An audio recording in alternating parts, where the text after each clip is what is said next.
Bonjour à tous et bienvenue à notre présentation finale pour les cours de culture et civilisation française. Pour commencer, je m'appelle Louise Paredes. Je suis ravie de partager cette synthèse avec vous. Bonjour, je suis Hennessy Salaissemi et ce cours a été un voyage vraiment significatif pour nous et aujourd'hui nous voulons vous en montrer le fil et conducteur. Et moi, c'est Diana Quintaro. Comme Louis et Genesis, j'ai découvert que ce cours c'était bien plus qu'une liste de sujets. C'était une progression logique vers une compréhension plus profonde. Absolument. De l'êtes-vous un aspect qui nous a frappé l'ordre des sujets. On a commencé par l'humour français. Oui, c'est vrai et c'est une façon très créative de commencer.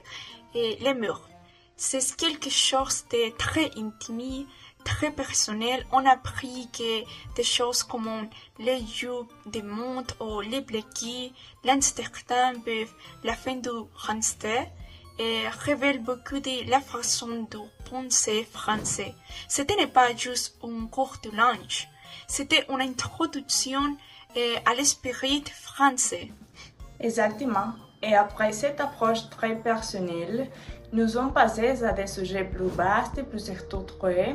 On a parlé de la géographie, les régions, les départements, les fleuves, les montagnes. Il y a une logique dans cette progression. C'est comme si on explorait l'âme du pays avant son corps physique. Et c'est là que j'ai exposé sur ce que les Français n'aiment pas. C'était intéressant de voir comme les coutumes et les traditions sont si importantes pour eux. Comme le fait de ne pas couper le fromage d'une certaine manière ou de ne pas critiquer la cuisine. Cela montre à quel point leur culture est ancrée dans le quotidien.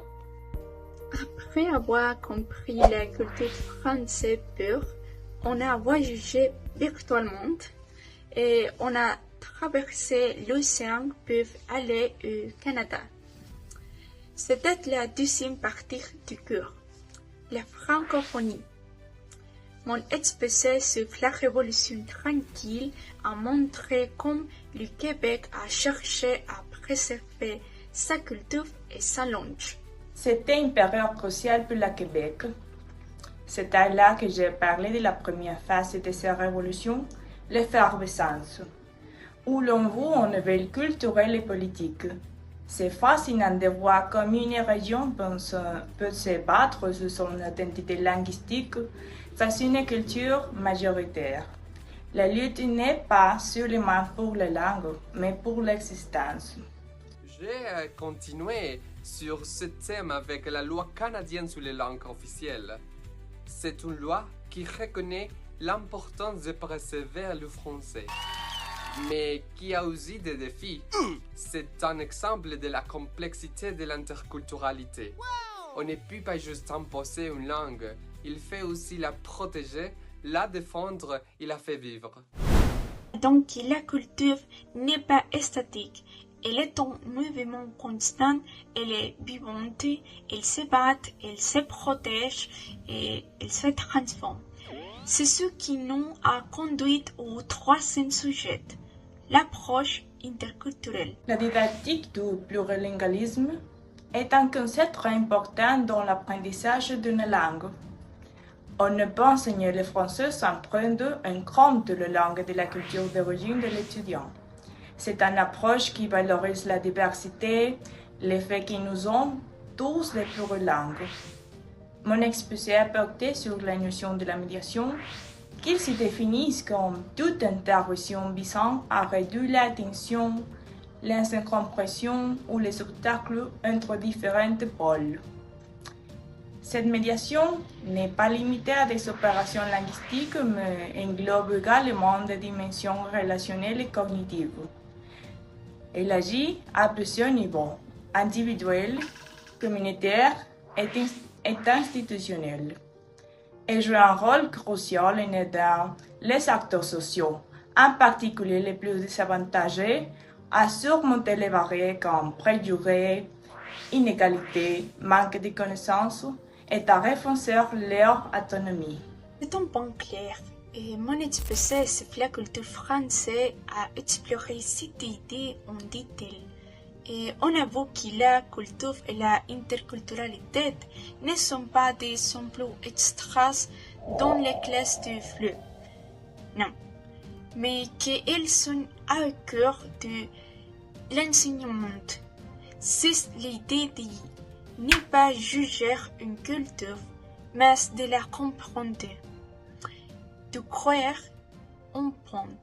Et c'est exactement ce que j'ai exposé avec le thème de Marie-Christine Forgerose. L'interculturalité en classe n'est pas seulement théorique, c'est une pratique. On a vu des exemples concrets et j'ai parlé de mon expérience personnelle. Un cours de langue moderne doit nous préparer à des situations réelles où nous interageons avec des gens de cultures différentes. C'est là que les cours prennent un tournant inattendu et très pertinent. De la théorie, on est passé à la pratique en parlant du Venezuela. On a terminé le cours en parlant de notre propre culture, la culture vénézuélienne. Mais en français, j'ai exposé sur le paramètre de los conejos et cela a été une expérience unique.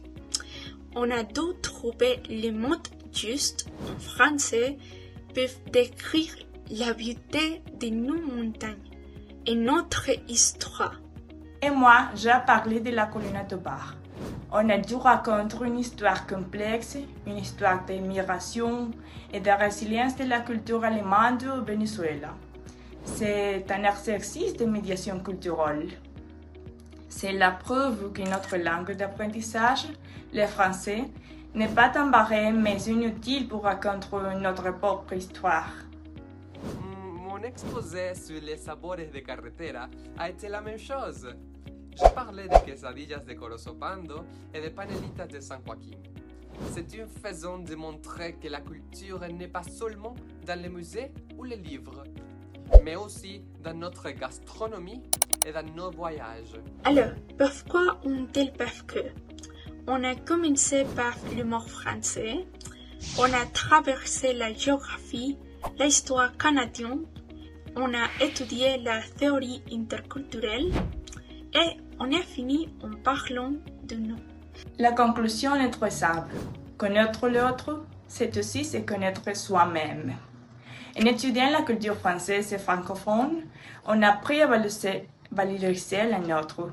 On a vu que la culture est un miroir. C'est l'essence de la matière. Ce n'est pas seulement apprendre à parler français, c'est apprendre à être un citoyen du monde, avoir une curiosité insatiable pour les autres cultures, tout en étant fier de la sienne. C'est la plus grande leçon que nous ayons tirée de ces cours, bien sûr. Merci beaucoup. Au revoir.